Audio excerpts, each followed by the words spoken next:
Thank you for tuning in to the Be Blessed broadcast. Let's go into the service already in progress. Relationships, we need to understand something. A lot of us lack interpersonal skills. Clap your hands on that one. We wonder why we're not wealthy because we don't know how to deal with people. See, I don't have to impress anybody because I'm good all by myself. But there are going to be times when I need to make a good impression. And the thing is, we get so high and haughty and we forget about interpersonal skills. We get, well, God's still working on me, as if that's a pass for you to talk to people any kind of way. The true assessment of wealth is how you deal in your relationships. You can't say that you're wealthy, but shit, your relationship with your mama bad, daddy bad, sister bad, brother bad, ain't got no friends. You ain't nothing but a hermit and a recluse. Don't trust nobody. You won't manage your money for long. And the thing is that we don't value relationships. I don't get why people run from the fellowship tab of our mission statement. Selah. Fellowship is important. I think a lot of times they run from it because you're not talking about godly things. You see, when I began to cultivate my relationships, there were friends that had to be cut off because you don't understand my wealth.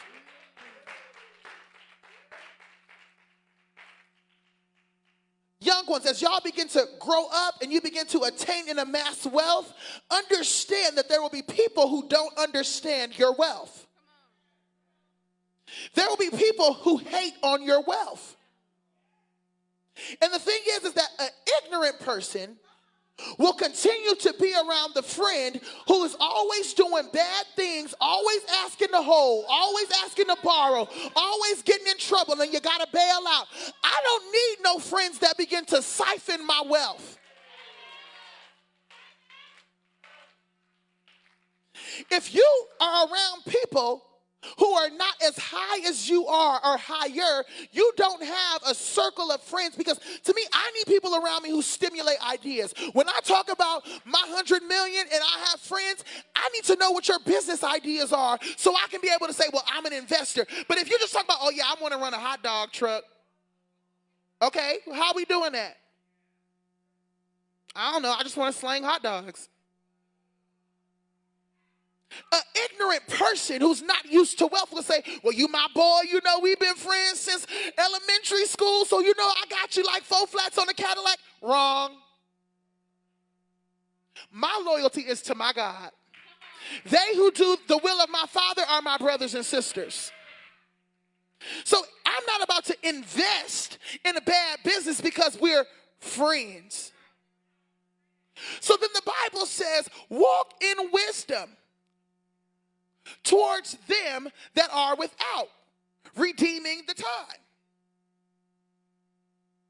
Let's go to the next verse. Let's go in the NLT. Let your conversation be gracious and attractive, so that way you will have the right response for everyone. Response for everyone. And we think that I can talk to people crazy because I got me a little bit of money. Sometimes God has not blessed you with your finances because you can't stand to be blessed. And you say, well, Pastor posed that question the other day. Can we stand to be blessed? But can we stand to talk to people with good kindness? Can we be attractive in our speech? We're supposed to become all things to all men, but yet we think that our money entitles us to a little bit of privilege and certain access. So we start treating people like as if they're beneath us.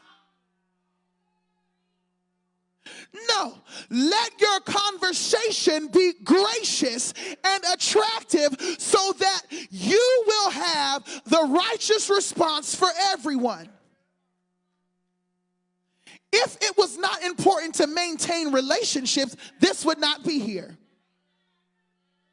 If God didn't care the way we talk to people, this would not be here. We forget that this place here, yeah, it's easy to go off and cuss Sister Black out for stepping on our toe.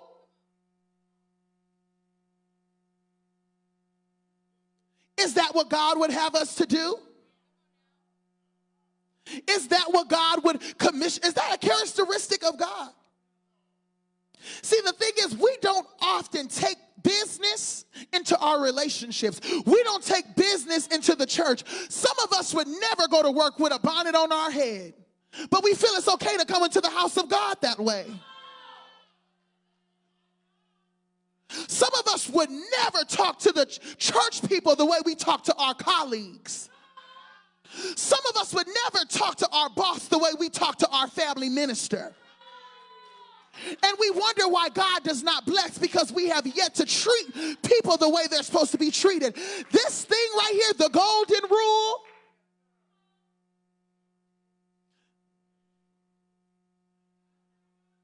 I'm going to let it Selah.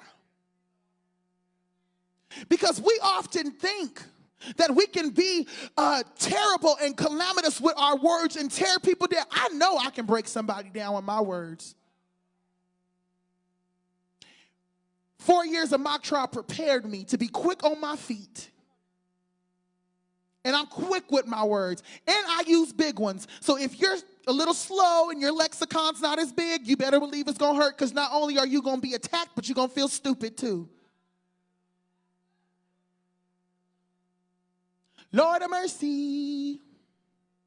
But the thing is this, we have to be peacekeepers. Peacemakers. My job is not just, no, we got to be peacemakers, not peacekeepers. My job is not just to, I'ma just hold that. Sister, I love you, and I pray that God, the love of God, finds you and overtake you. On the inside, my flesh is trying to rear on up, because I want to let you have it. But I'm a wealthy person. I don't have time to come off of where I am to meet you where you are. That's why I don't get why these celebrities be clapping back at people. I say, you got to take a different mindset and approach. Because if you were out making money, like I'm making money, you don't have time to comment on my posts. I'm so busy amassing my wealth that I don't even see your meaningless comment. Like my homeboy said on that one TikTok, it's above me now. There's nothing that you can say that will get me off of my post, off of my place of wealth. All I'm going to do is offer the joy of the Lord to you. And as we're talking about relationships, the late, great Nipsey Hussle said, if you look at the people around you in your circle and you're not inspired, you don't have a circle, you have a cage. You have a cage. If you look at the people in your circle and you do not get inspired, you don't have a circle, you have a cage. Just like you said, if we don't have people around us who are inspiring us and rooting for us and cheering for us, how do we think we're going to make it far? How are we going to rise above? Pastor is our passionate partner when it comes. You say, Pastor, I want a house. Oh, let's go. Let's look. Let's do this. Pastor will be that relationship you need. But then I also thought about it. That's a good way to look at it, because now I know who to get rid of. You got to cut some folks off. If you are not, if you're not celebrating with me as I make it, like Apostle always say, when people get blessed, don't hate. Start shouting with them, because what's next? What happens for them can rub off and happen for me. But so often we unfortunately surround ourselves with people who are our enemies, who we keep trying to claim as our friends. They bitter. They're angry. Jealous. Come on. Hateful. And we wonder why we are not being blessed. Check your company. If you're hanging around a bunch of bitter baddies, don't be mad when you're not getting the blessing of the Lord. Come on. Because these people around you are not encouraging you to speak the things of the Lord. They're encouraging you to speak what you see. One of my friends was telling me about how one of their family members oftentimes has something to say about other people spending money. Do you know what I could do with that $700 that you just spent for those Balenciaga shoes? Do you know what I could do if I were to have that money that you used to buy that Tesla? I don't care to know, because you don't have it and you're never going to have it because you're jealous. The Bible tells us, rejoice with them that rejoice. And we're trying to make relationships work when God is telling them to end. We're trying to literally be in our wealthy place when our friends are in Lodabar in poverty. It doesn't work. You can't be the only person in your wealthy place and the rest of your circle is in poverty. The Bible tells us not to be unequally yoked. Because the thing is, if we're yoked up, I see friendships as a yoke. We're together in this. If you go up, I'm going up with you. If I go up, you're going up. But have you ever tried to pull someone up a mountain that don't want to go up? One or two things is going to happen. You're going to keep pulling them up, working hard to pull them, or you're just going to say, forget it, and I'm coming down to where you are. We have to cut people that are not serving our wealthy place. And you say, Pastor Christopher, that's a bit hard. Keep hanging around them if you want to. Poverty, I always think of that movie Soul Plane.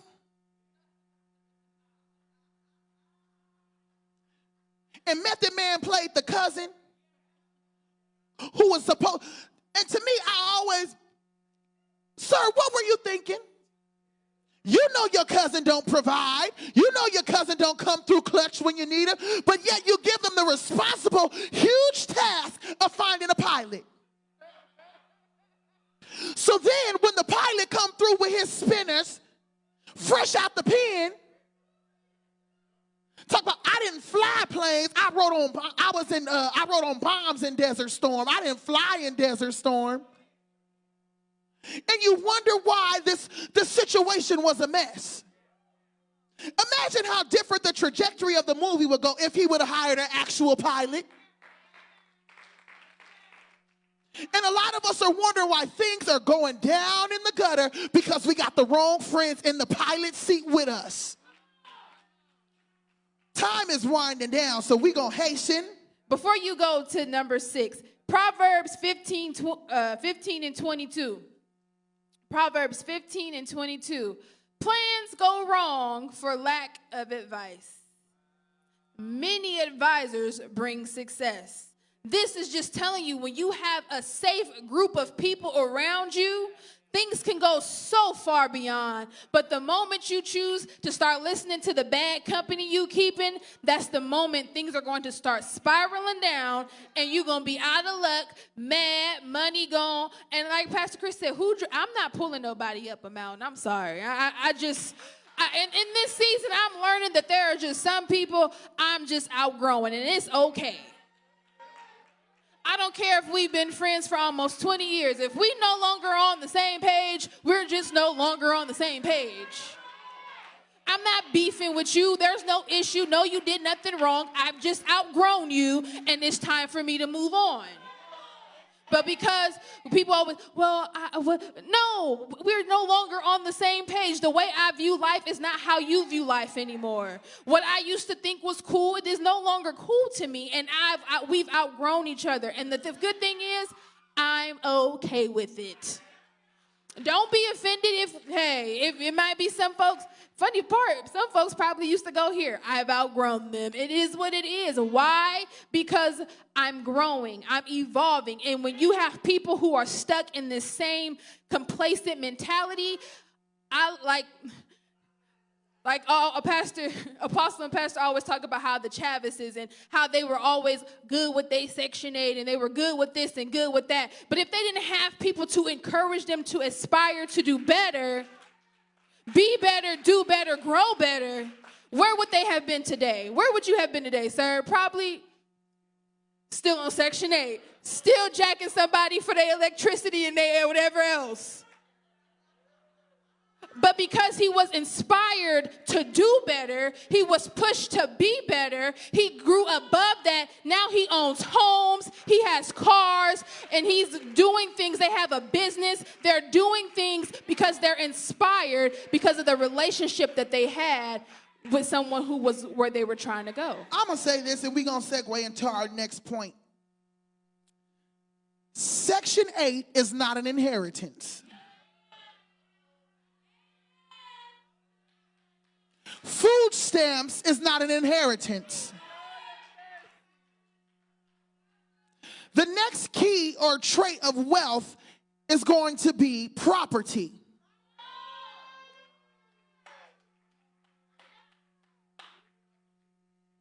Property. And we often think that property is not just physical property. Oh, I got a house, yeah.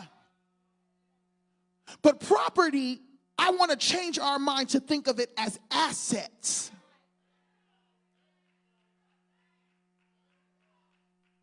We often think, see, poverty is a mindset. This is why we're going over these key points. This is why our apostle and pastor have talked to us for the past 8 weeks or so about developing and walking in our wealthy place. Because wealth is not about money. True wealth, they say, you know how much wealth you have when you run out of money. Do you have wealth when you run out of money? See, your checking account is not indicative of the amount of wealth that you have. Your savings account is not indicative of the amount of wealth that you have. But how many investments are you actually receiving a return on? How many things are you actually invested in, such as your property? That, you see, we oftentimes want to get money and we want to buy cars and clothes and put it on our credit cards. But we're oftentimes buying things that depreciate in value. The next key to being in our wealthy place is establishing an inheritance for our posterity. It's in the Bible. In Proverbs 13 and 22. Proverbs 13 and 22, it says, a good man leaves an inheritance to his children's children, but the sinner's wealth is laid up for the righteous.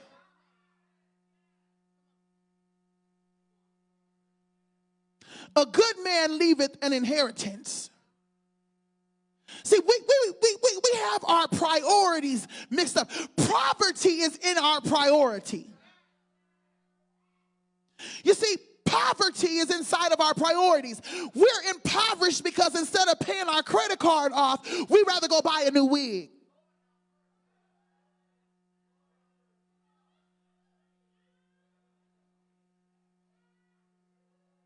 When the bill collector calls, oop, ain't nothing for you to talk to me about. We running, ducking, and dodging because we don't want the creditors to find us. Our priorities are mixed up. We oftentimes make more than enough money. It's called Parkinson's law, which means that we will always use more than what we're allotted. For example, if I tell you that you have 2 weeks to write a paper, chances are you're going to use that entire 2 weeks to actually write that paper. If I tell you you have 2 hours to write that same paper, you finna buckle down because you had more time, so you're going to use it. It's the same with finances. When we have more money, we wonder where it's going. I was working a job at UPS, and I began to see that, where'd my money go? I done made an extra $2,500 for this month, and yet I have no clue where the money went. Not in the savings account, not in the emergency fund. Where'd it go? Because we use what we have. if you're never intentional about owning property, owning your home, buying assets, attaining land and wealth to create generational wealth, you will never have it. We have to, when we get our funds, we were talking about it on Wednesday, 10% for the tithe, 10 goes into the saving, 10 goes to emergency, and we're supposed to live off of the 70. But a lot of times, we wonder why we don't have no money, why our checking account is on zero, because we weren't intentional. You ever wonder how we got all these stimulus checks? I'm going to break it down real cold. Some of us were still going to work in the pandemic. And we got our rent assistance in the pandemic. Then we end up getting our stimulus. Oh, God, help your people, God. There were people who received unemployment. They were given $600 a week in addition to your normal unemployment. But yet there are people to this day who are collecting unemployment all through a pandemic and say, I don't have no money. Where did your money go? Because $600 extra is extra $2,400 on top of what you were already getting. So in my mind, why didn't you prepare like the ant? But we wonder because we often use what we have. You know how when your credit limit on your credit card goes up? And then your payment goes up because you went, oh, they done raised my limit to 47? I got a little spending. I ain't gonna spend the money. Friend, you wanna go to brunch? Sure, I got it. Cool. Oh, this couch is nice. Let me swipe. I can put it on my credit card. I'll pay it back. We often use more because we have more. This is why money is not a key of wealth. Because you can have more money, but if you are not intentional about how you spend it, you're going to be right back broke in the soup line.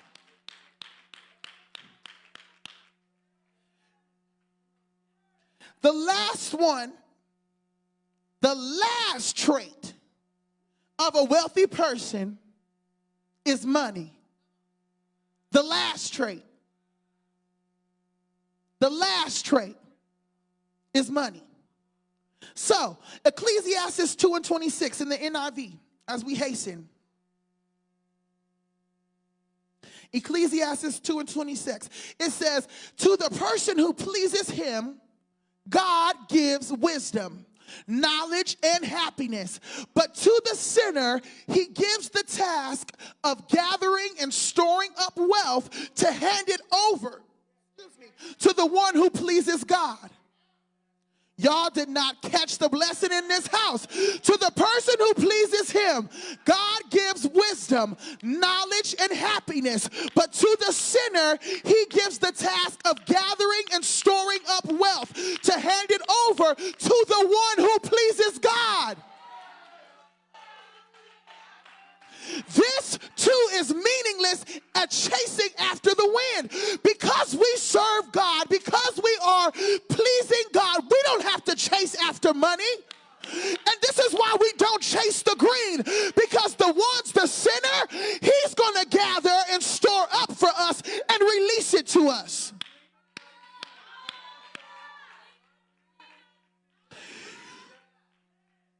Go to Ecclesiastes 5:18 in the New Living Translation.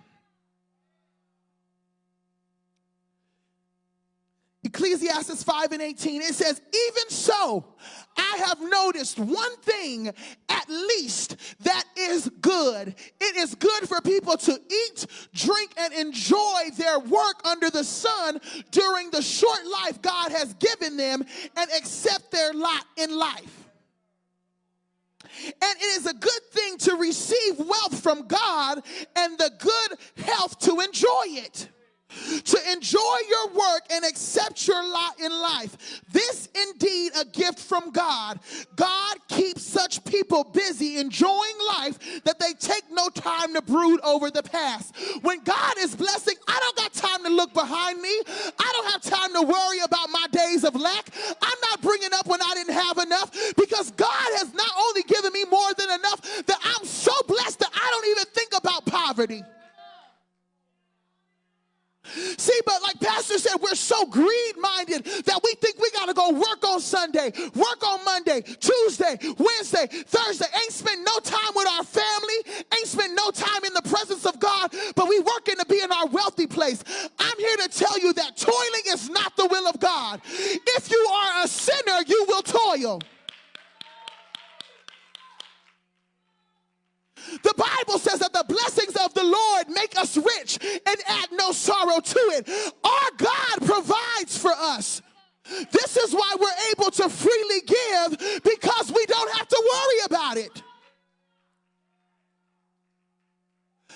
They take no time to brood over the past. I don't care about tomorrow. What happened yesterday? If I sowed a seed yesterday, that money is gone. It ain't coming back. I don't have time to worry and say, well, if I had that $100 or my $1,000 greatest gift, I don't have time for that. We're moving forward, and I'm walking in the blessings of God. God, I need some man, some woman, some boy, some girl to come release their barns into me. But we are not confessing our prosperity. See, money was the last thing because it's the last thing that we need.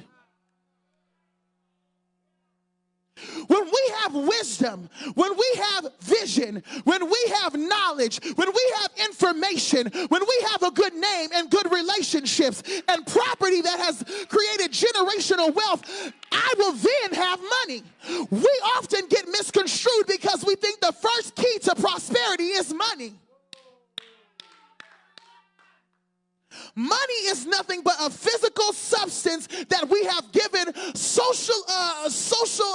come on, Lord. We have given social construct. We have given it a value. Money only has the value we place on it. It's all cotton. And if that $1 bill would have been printed as 100, we would have seen that it was worth $100. See, we often think that we need the physical money, but I'm here to tell you, energy is not created nor destroyed. Where are my science people at? So if we have a physical representation of money, this is what we chase after. Who has some cash that I can borrow for a moment? Quick. So we have this $10 bill. We have this $20 bill. This $20 bill is only worth $20 because it's printed $20.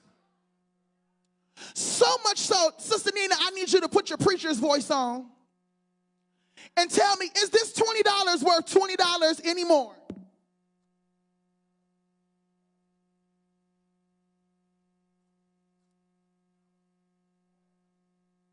This $20 no longer has the value of $20. And I'm here to tell you, I'm going to give it back to you. You can tape it up. They'll take it.